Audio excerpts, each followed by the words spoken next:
And these false teachers, Dave, to your point, I do have a lot to say about that. These false teachers, that's the thing, is that they can say some things that are very true, but you have to, it goes back to, you need to be in the Word. You need to be under a solid local pastor.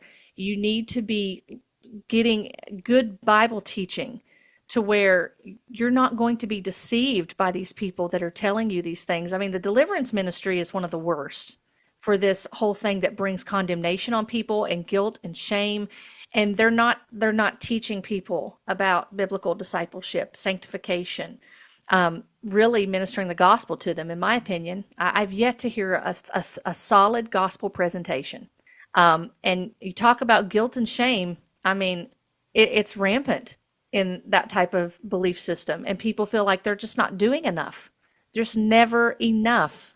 So yeah, I mean, I agree with the things that you said about it, and I think it's very frustrating when we see people that are, and it's sad when we're seeing people that are coming out of this, and frustrating as far as the leaders that are teaching these things, and they have no conviction, and really are poor in their teaching of things, to where they're just putting more shackles on people. They're putting people in more bondage. They're not really speaking of the true freedom that Christ brings.